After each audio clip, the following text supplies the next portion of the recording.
रहमान गाजी की रिपोर्ट के मुताबिक सिंध में होने वाली मर्दमशुमारी के खिलाफ सक्खर डिस्ट्रिक्ट बार के अहाते में वकला का एहतजाजी मुजाहरा। वकला का मर्दमशुमारी के मुकम्मल बाइकाट का ऐलान। मर्दमशुमारी में आइन NIC की शर्त ख़त्म करने पर हुकूमत के खिलाफ सख्त नारेबाजी। NIC की शर्त ख़त्म करना सिंध के लोगों के साथ जुल्म है। ये मर्दमशुमारी सिंधियों को अक़लियतों में तब्दील करने की साजिश है। इस मर्दमशुमारी का मतलब अफ़गानियों को सिंध का शहरी बनाना है।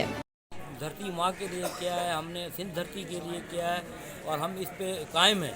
ये अभी हमने छोटे पैमाने पे किया है। अगर गवर्नमेंट ऑफ सिंध ने अपना स्टेप वापस ले लिया और ये जो शर्त इन्होंने हटाई है कि शनाख्ती कार्ड की ज़रूरत नहीं है, अगर ये वापस ले लेते हैं कि हाँ भी शनाख्ती कार्ड की ज़रूरत है, तो हम भी अपना स्ट्राइक वापस ले लेंगे।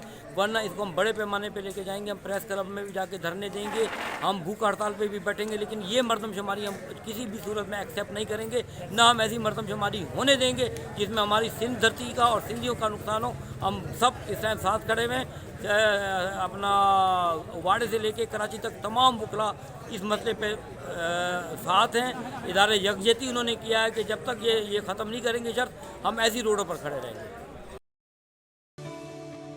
मलिक अल्लाह यार की रिपोर्ट के मुताबिक फ़खर मुल्तान सैयद अली मूसा गिलानी मेंबर कौमी असम्बली अपने हल्के NA 157 अवाम में मौजूद होते हैं।